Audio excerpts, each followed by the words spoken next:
Assalamualaikum warahmatullahi wabarakatuh. Hari ini 27 Januari 2020. eh, Akhirnya Indonesia lewat juga yang terinfeksi 1.012.000. Tetap harus bersyukur karena yang sembuh sudah melewati 800.000 orang. Dan yang harus terus diperbaiki itu supaya yang sembuh makin hari itu makin banyak. Kemarin tembus juga tuh 10.000 orang yang sembuh. Mudah-mudahan sih bisa yang sembuh tuh seharinya bisa 20.000 orang atau 50.000 orang gitu kan, sehingga rumah sakit kembali kosong. Kemudian karena banyak juga tenaga kesehatan yang meninggal, kemudian juga terinfeksi, semoga kita yang sehat itu menjauhkan diri dari kerumunan, dari hal-hal yang nggak perlu yang bisa terinfeksi. Tetapi yang paling penting itu adalah harus selalu jaga protokol kesehatan ya. Jadi pakai masker, kemudian juga rajin mencuci tangan, menjaga jarak. Kalau Anda punya rezeki, beli Uvion. Uvion itu penghasil udara yang diindikasikan menjauhkan dari COVID gitu kan, bersihin udara lah intinya. Nah, sama menjaga imun, nah jadi 5M tuh kalau dari saya. Tapi intinya adalah jagalah kesehatan dan imunitas Anda semua itu supaya tetap sehat. COVID sampai 1.000.000 begini yang terinfeksi, itu juga kalau kita lihat sekarang makin sering dikomunikasikan, di mana dari yang dites persentase yang terinfeksi itu makin tinggi persentasinya. Jadi kemarin saya sempat baca sampai 1 dari 3 orang gitu kan. Nah, khusus untuk ini saya ingin menghimbau kepada yang kenal, yang temen gitu kan, kemudian juga yang jarang ketemu ataupun siapalah yang melihat video ini. Seringkali ada kejadian-kejadian yang tidak sengaja tetapi bisa membahayakan. Paling sederhana itu ketika ada misalnya kematian gitu kan semua orang sedih ketika terjadi itu, apalagi kerabat gitu kan, paman, adik ipar gitu kan, atau yang deket-deket lah, saudara-saudara itu meninggal. Tentu semua orang pengen datang, melayat, memberikan penghormatan dan menunjukkan kasih sayang, karena itu kesempatan terakhir bagi siapapun untuk melihatnya sebelum dimakamkan atau prosesi orang pasca meninggal gitu kan. Jadi orang-orang yang berkawan, yang kenal, yang saudara, yang biasa bersosialisasi pasti mengusahakan untuk datang. Nah, kembali ke era di mana COVID ini sedang terjadi seperti sekarang, itu ada 2 hal. Yang pertama adalah tentu kita harus datang, apalagi kita sayang gitu kan, kemudian menghormati. Tetap semangat itu ditinggikan. Nah, tetapi yang kedua adalah bagi yang rentan karena usia, kemudian juga penyakit bawaan ya, jantung, ginjal, diabetes dan lain-lain lah, asma gitu kan. Itu ada baiknya untuk mempertimbangkan kedatangannya itu secara lebih jauh. Apakah datang duluan terakhir kemudian cepat jalan sehingga tidak ketemu kerumunan, tidak ketemu banyak orang, atau justru setelah pemakaman datang kepada keluarganya, mengucapkan belasungkawa, kemudian segera meninggalkan tempat itu. Artinya silaturahmi tetap dijaga, tetapi protokol kesehatan kemudian kondisi yang umum itu perlu dipertimbangkan. Ini nggak main-main, artinya bukan terkaan atau bukan hayalan. Karena ada kejadian itu ketika terjadi hal kemalangan seperti itu, ya tentu semua orang datang, terus kemudian juga setelah prosesi itu semua selesai, adalah yang kemudian menyatakan bahwa si A itu ternyata positif COVID. Nah, Anda bisa bayangkan itu ketika yang positif COVID itu salaman, pelukan, keliling-keliling, ketemu kerumunan dan yang lain-lain. Nah, tetapi kejadian-kejadian seperti ini boleh jadi tidak hanya terjadi pada satu kejadian gitu kan. Karena ada juga yang bilang setelah pisah itu dari pertemuan, waduh ternyata istri saya tadi positif juga gitu kan. Nah, tapi semua udah terjadi, udah lewat.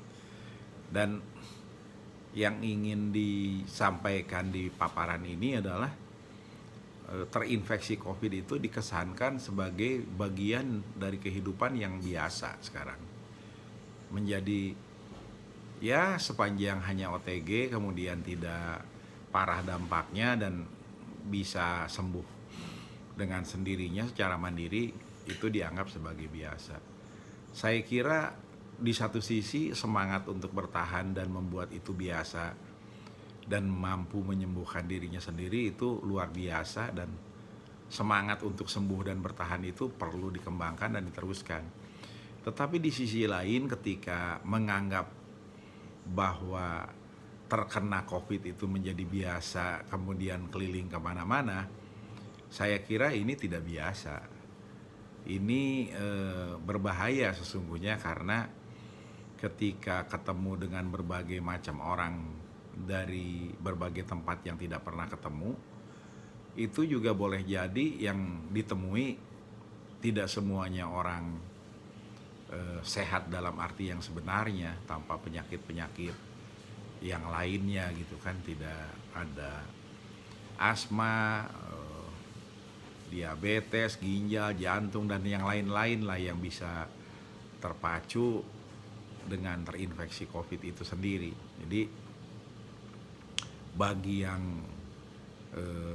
tahu dirinya positif, itu alangkah baiknya langsung menjaga dirinya sendiri untuk tidak kemana-mana dan bertemu dengan banyak orang. Itu di satu sisi, dan segera mengobati supaya bisa sembuh kembali gitu kan. Jadi ini penting banget. Nah, oleh karenanya apalagi Gajah Mada menciptakan genus gitu kan, artinya hembusan nafas itu bisa mengetahui apakah orang itu positif atau tidak mengidap terinfeksi COVID-19. Itu bagus sekali ketika ditempatkanlah di tempat-tempat yang umum.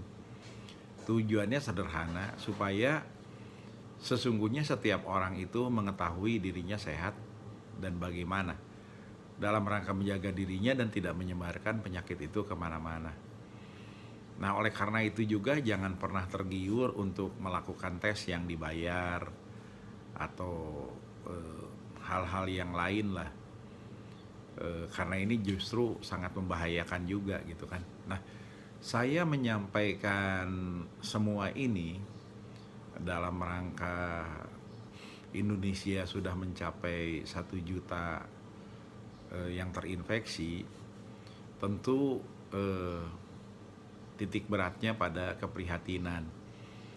Keprihatinan ini terutama ketika saya terutama itu membaca bahwa masih banyak disampaikan bahwa masyarakat kurang disiplin.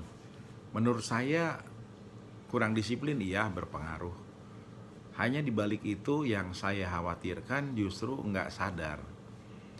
Jadi saya belum belum yakin bahwa ini sebagai tindakan perlawanan atas beda informasi, tidak percaya atau terlalu percaya atau yakin mereka nggak kena COVID gitu ya. Tapi saya melihat bahwa ini pentingnya kesadaran bahwa COVID itu berbahaya, tentu bukan untuk membangun kepanikan ya, tetapi untuk dalam kesadaran. Karena di sisi yang lain misalnya eh, yang positif tetapi tidak eh, berpengaruh berat terhadap kesehatannya, misalnya sempat beredar juga videonya di Wisma Atlet itu disampaikan bahwa nggak ada tuh begini begitu dan lain-lain lah, artinya kesannya berat, mereka sedang joget-joget, walaupun di video itu sendiri terlihat bahwa petugas kesehatannya semuanya menggunakan APD yang sangat lengkap dan tertutup gitu, karena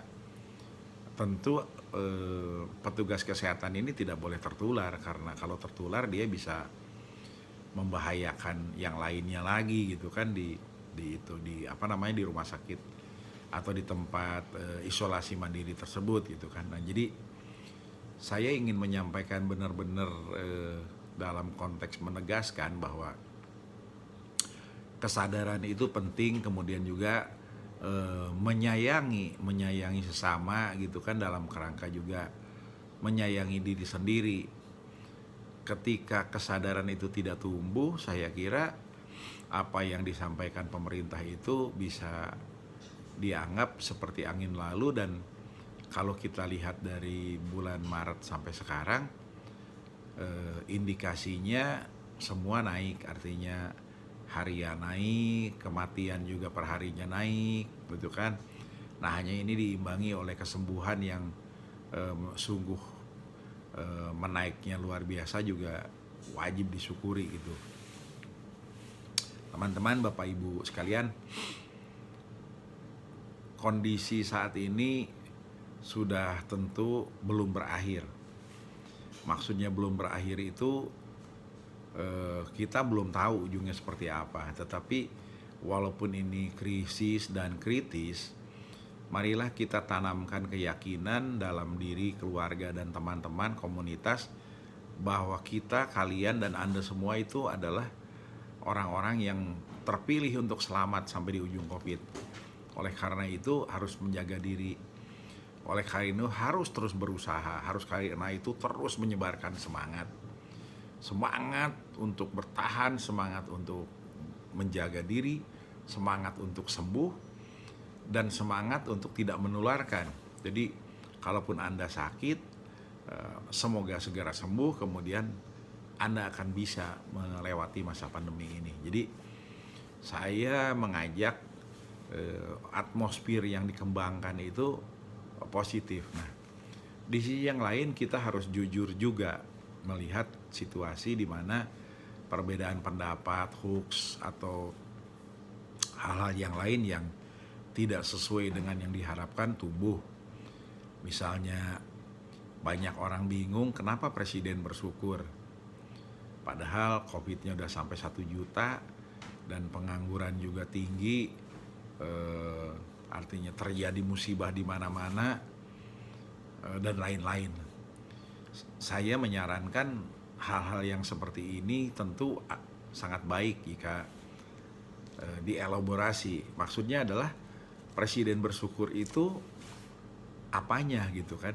Misalnya beliau bersyukur karena kita tidak panik, kita tetap bisa bekerja, walaupun di kantor-kantor di pemerintahan pun hanya 25% misalnya yang masuk, tetapi pemerintahan tetap berjalan, koordinasi tetap berjalan, masyarakat tetap terlayani misalnya gitu. Itu perlu disampaikan. Kemudian juga walaupun seperti itu, Kapolri masih bisa berganti, prosesnya mulus di DPR. Maksudnya mulus tuh orang datang, anggota DPR datang, tidak ada ketakutan sehingga tidak datang ke gedung DPR karena takut tertular COVID gitu kan. Kemudian juga walaupun banyak yang sakit sampai 1 juta dan diindikasi yang dites sekarang makin banyak yang positif atau terinfeksi prosentasinya, tetapi kehidupan sehari-hari tetap berjalan itu. Itu yang wajib disyukuri. Nah, kemudian juga ketika ada masyarakat menyampaikan, lo aneh, ini dalam kondisi yang seperti ini kok bersyukur malahan. Nah, ini juga perlu dijawab, dijelaskan. Misalnya hari-hari ini di daerah-daerah yang terkena bencana itu tidak mudah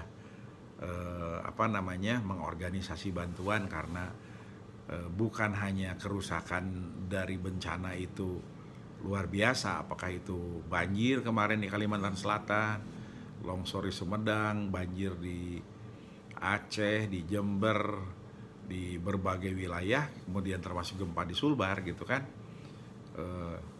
Kerusakannya berat sehingga itu butuh waktu. Di sisi yang lain lagi dengan adanya COVID dan pandemi ini, transportasi darat, laut, udara dan lain-lain juga tidak selancar sebelumnya, termasuk gerakan-gerakan masyarakat juga seperti itu. Jadi ada hambatan tambahan. Tetapi di sisi yang lain, kesulitan-kesulitan ini ternyata masih direspon secara positif oleh anggota masyarakat dengan mengumpulkan bantuan, memberikan bantuan langsung dengan menyemangati, datang ke lapangan, kemudian juga membantu distribusi logistik ke daerah bencana, kemudian juga membantu langsung pada daerah bencana. Nah, begitu juga yang lain-lain. Nah, saya kira semua ini di hari-hari ini perlu dinaikkan di dalam kerangka benar ada yang kurang, benar ada yang belum tertangani, tetapi marilah ini kita lihat dari sisi positif, karena dengan aura positif inilah insya Allah bangsa ini akan mampu melewati kesulitan-kesulitan ini. Tentu itu ada alasan. Pasti teman-teman nanya gitu kan, kenapa sih kok harus ada alasan seperti itu? Coba sekarang kita berpikirnya kita mengikuti yang sebaliknya. Anda bayangkan ketika TV dibuka, ketika presiden diliput, begitu juga wakil presiden, begitu juga menteri-menterinya. Begitu diliput, presiden bilang, aduh capek banget ini rakyat Indonesia, diatur, susah benar diatur, hoax ya, banyak banget, apa aja yang dikerjain, nggak ada disyukuri. Kemudian juga masyarakat itu bukannya turut membantu, malahan memaki-maki. Capek banget ini jadi pejabat nih. Udah begitu saya sebagai presiden kerja sungguh-sungguh, siang malam kesana kemari, tapi bawahan saya tidak semuanya seperti saya, walaupun ada yang begitu. Ada juga yang malah jalannya jalan sendiri dan bikin susah bukan hanya dirinya sendiri dan orang-orang yang berada di kementeriannya atau di bagiannya atau di tugas-tugasnya, tetapi malahan menyusahkan kita semua sebagai sebuah bangsa. Itu sederhana tuh ucapannya, kelihatannya, tetapi Anda bayangkan kalau presiden ngeluh begitu, lemes begitu, wakil presiden ngeluh begitu, lemes begitu, menteri-menteri semuanya ngeluh begitu, lemes begitu, tidak bersemangat. Begitu juga gubernur begitu, bupati begitu, semua aparat negara, semua media begitu. Anda bayangkan, itu pasti lumpuh bangsa ini. Bangsa ini akan lumpuh dalam waktu yang tidak terlalu lama. Oleh karenanya, kekurangan dan hal-hal yang lain itu pasti harus diperbaiki. Itu pasti harus dicari persoalannya dan pasti harus disemangati untuk diperbaiki. Tetapi marilah kita, bangsa Indonesia ini, dalam kerangka sebuah bangsa, itu aura positif yang dikembangkan. Kita bertarung, kita berjibaku, kita mengobarkan saling semangat, kita mengobarkan bahwa kita masing-masing menyelesaikan persoalan kita masing-masing dari rumah kita masing-masing, dari daerah kita masing-masing, dan kita melakukan saling membantu. Tetapi semangat yang dikobarkan, keberhasilan yang ditunjukkan, kemampuan yang kita perlihatkan, Sedangkan kekurangan kita, beratnya tekanan-tekanan kepada seluruh bangsa ini, yang ujungnya adalah kepada pribadi-pribadi kita, itu kita tahan, kita sembunyikan, dan itu kita jadikan sebagai sarana atau tantangan untuk memperbaiki diri kita masing-masing, yang ujungnya adalah ketika kita semua memperbaiki diri kita masing-masing, kita akan memperbaiki bangsa ini. Dan bangsa itu sudah pasti, ketika sebuah bangsa tidak mampu mengatasi tantangan pada zamannya, bangsa itu akan digantikan oleh bangsa lain di tempatnya itu. Itu sudah terjadi dulu di negeri ini sendiri. Ada berbagai kerajaan, ada berbagai kebesaran-kebesaran yang luar biasa. Tetapi seiring dengan berjalannya zaman, semua itu berganti. Semua itu gugur, tumbuh yang baru. Dan bukan hanya di sini, itu terjadi di seluruh muka bumi ini. Terjadi itu. Jadi di seluruh dunia itu saya ingin sampaikan ya. Jadi kalau baca sejarah di Eropa, baca sejarah di Cina, di Rusia, di Afrika, di Amerika Latin, di benua Australia, di Selandia Baru, di Jepang, di Korea, semua, termasuk di Singapura sekarang, di Malaysia, itu semua terjadi. Jadi ketika bangsa tersebut atau komunitas tersebut tidak mampu mengatasi persoalan-persoalan di zamannya, itu akan digantikan oleh bangsa yang lainnya. Maksudnya generasinya, kekuasaannya, pemerintahannya, pengelolaannya, dan yang lain-lain itu pasti akan digantikan. Nah, oleh karena itu saya mengajak bahwa kita sebagai bangsa Indonesia itu untuk teguh. Nah, oleh karena itu dengan dasar pemikiran seperti ini, saya mengajak bahwa yang terstruktur, yang bisa bergerak, yang punya logistik itu adalah dan terkoordinir itu adalah adanya di pemerintahan. Pemerintahan itu eksekutif, yudikatif, dan legislatif. Jadi ketiga-tiga itu dan badan-badan yang ada di dalam negara itu semuanya terstruktur. Nah, saya berharap, saya mendoakan, saya menyemangati pemerintahan ini harus melayani. Jadi ketika pemerintahan itu melayani, maka masyarakat itu akan percaya. Masyarakat itu akan mendoakan, masyarakat itu akan membantu, masyarakat itu akan terbantu ketika pemerintahan itu melayani. Melayani itu yang sederhana saja. Misalnya orang datang hari ini ke pemerintahan melakukan pengaduan. Ketika aduannya sudah lengkap, sudah jelas, orang-orang di pemerintahan, pejabatnya bisa memutuskan, maka putuskanlah itu dan masyarakat itu harus mendapatkan apakah itu pelayanan, hak, atau bantuan dan lain-lain. Kita mesti jujur hari-hari ini. Yang sekarang terjadi adalah orang bolak-balik. Datang nggak ada, datang lagi rapat, datang bisa ketemu tetapi belum dibaca, belum di ini. Datang lagi, ya belum tertangani, masih rapat ini. Datang lagi pemerintahnya atau orang pemerintah bilang nggak ada anggarannya. Datang lagi, terus begitu. Kadang-kadang sampai harus ke pengadilan, kemana segala macam, hanya untuk sebuah informasi. Dan keputusan pengadilan sesudah ingkrah pun tetap tidak dilaksanakan amar keputusannya. Padahal itu misalnya sudah sampai di Mahkamah Agung. Kemudian datang ke Menpan RB, keluar surat rekomendasi untuk pejabat tersebut. Pemerintahan kotanya tidak melaksanakan setelah beberapa saat lamanya. Kemudian juga datang ke Komnas HAM, keluar juga rekomendasi. Rekomendasinya disampaikan kepada kepala daerahnya. Ternyata tidak juga, atau belum lah barangkali begitu. Kita harus positif tadi. Nah, tetapi saya ingin menyampaikan bagaimana kalau orang itu melaksanakan yang sederhana begini saja sampai perlu 2 tahun.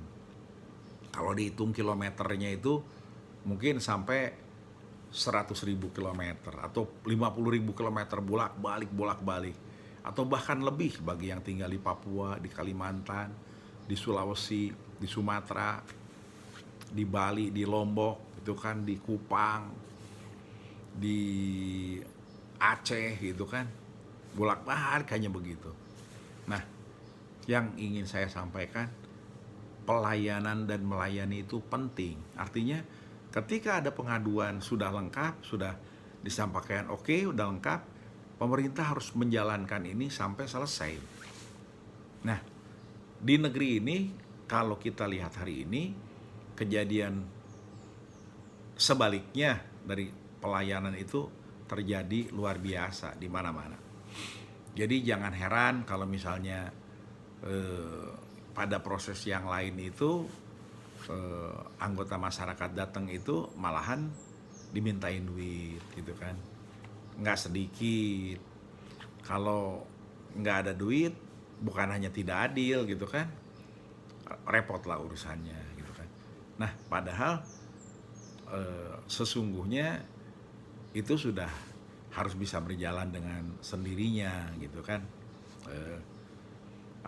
prosesnya. Nah, melayani ini, saya ulang lagi, melayani ini penting sekali.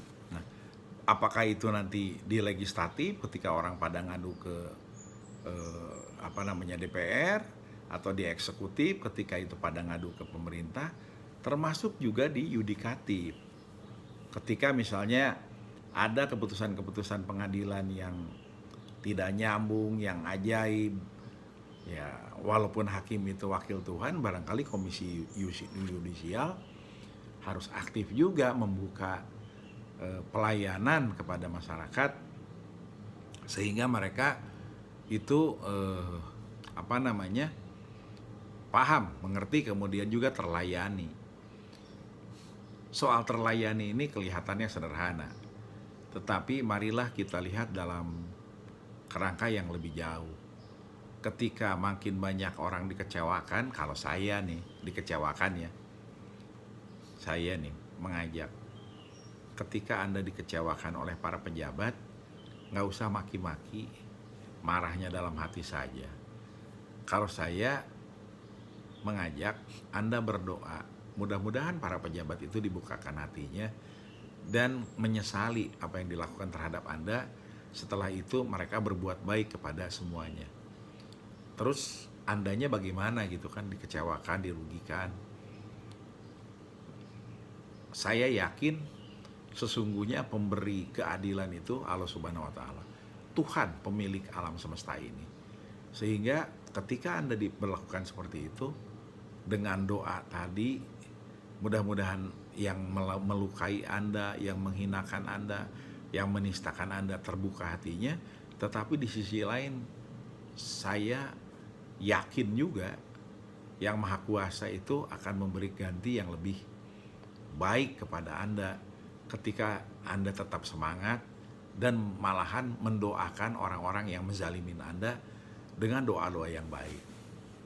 Dan yang pasti, setelah saya lihat pengalaman, ketika Anda dizalimi seperti itu walaupun dengan jahat Anda dijalimin, tetapi Anda tetap tabah dan menjalankan semuanya dengan baik, insya Allah Anda sehat, Anda semangat, dikasih umur yang panjang, kemudian juga justru menikmati kehidupan di dunia ini, dan mudah-mudahan setelah Anda nanti berpulang juga Anda mendapatkan kebaikan dan kenikmatan dengan kebaikan Anda ketika Anda ditindas, disusahkan, dinistakan itu.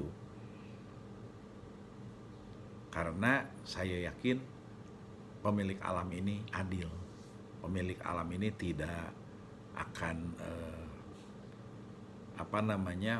mampu dikelabui. Pemilik alam ini luar biasa, jauh daripada apa yang kita tahu, apa yang kita ngerti. Jadi terlalu banyak jalannya untuk pemilik alam ini untuk memberikan keberkahan kepada Anda.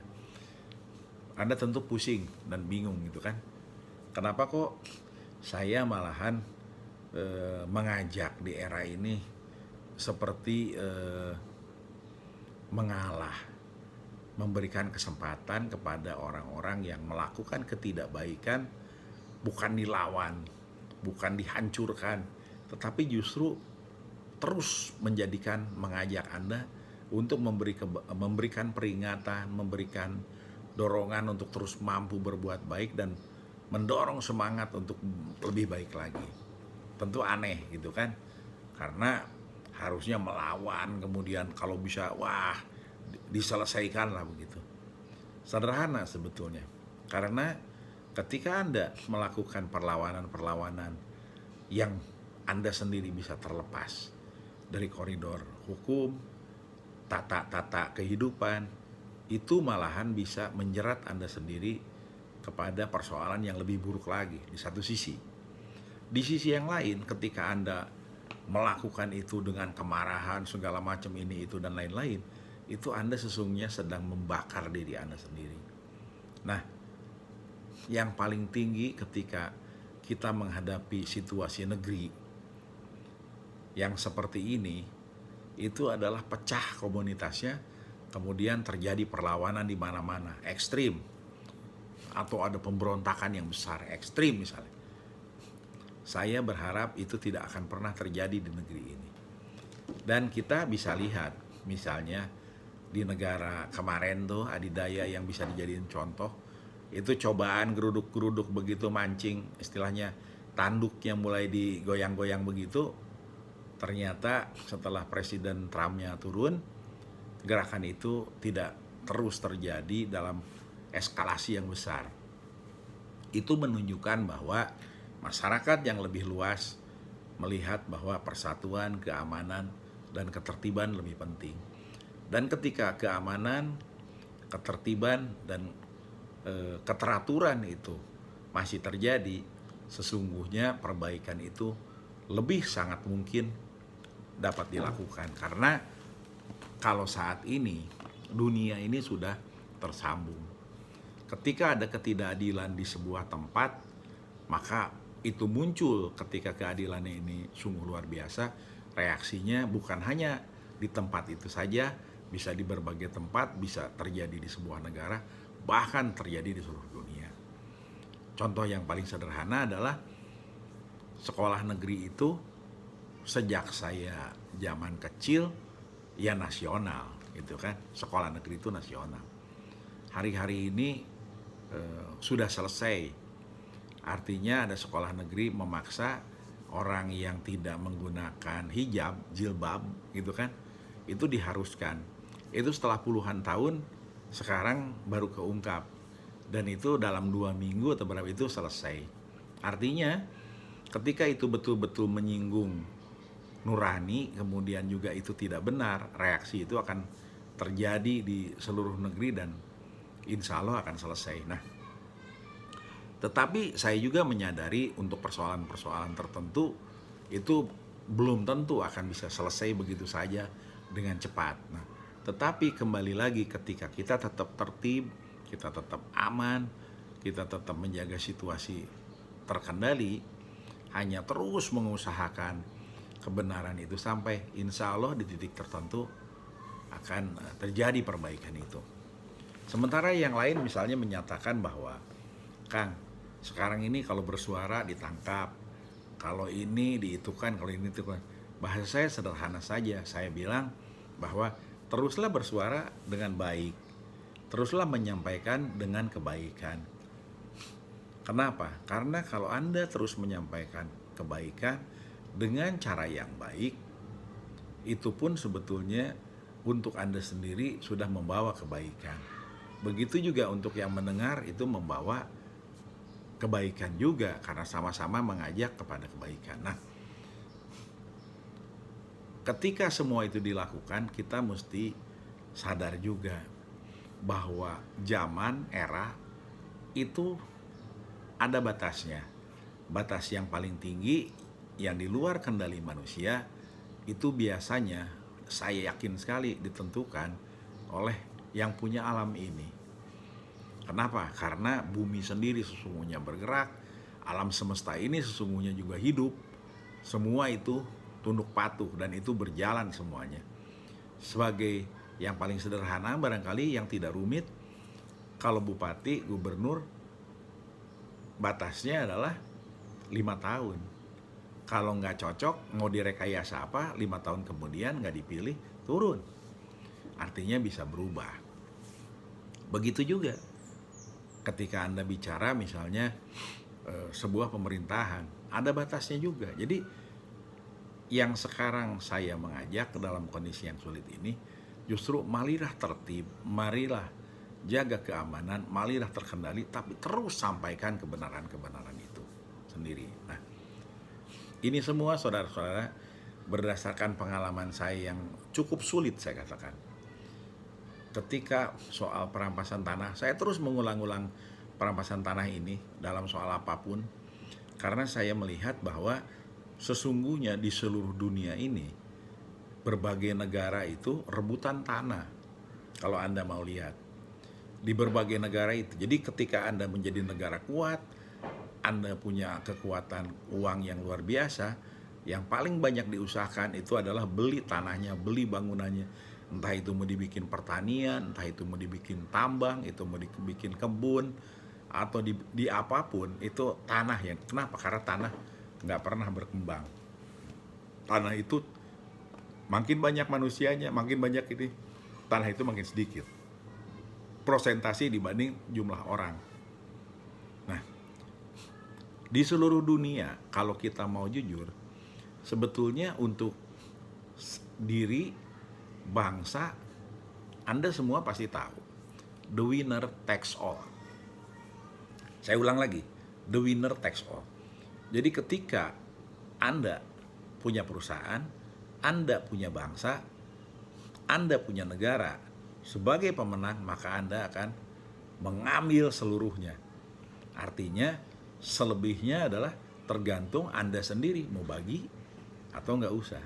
Nah, prinsip the winner takes all itu bertentangan 100% dengan Pancasila dan Undang-Undang Dasar 45. Di Undang-Undang Dasar 45 itu sedikit saja yang ingin disampaikan. Indonesia ini adalah bangsa yang ditugaskan oleh para pendiri republik ini untuk ikut menjaga perdamaian dunia.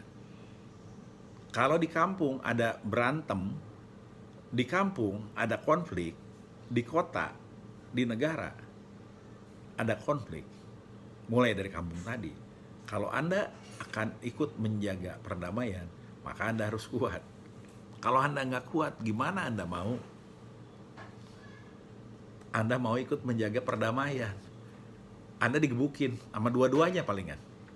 Jadi ketika ingin menjaga perdamaian, pilihannya itu adalah Anda harus kuat. Jadi nggak ada pilihan lain, Anda harus kuat. Anda harus punya kemampuan, Anda harus makmur, Anda harus punya logistik, Anda punya peralatan dan lain-lain.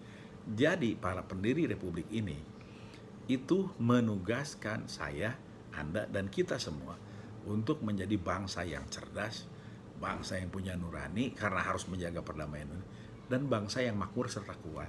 Nah, jadi the winner takes all adalah bertentangan dengan pembukaan Undang-Undang Dasar 45 juga Pancasila. Ini jelas bertentangan.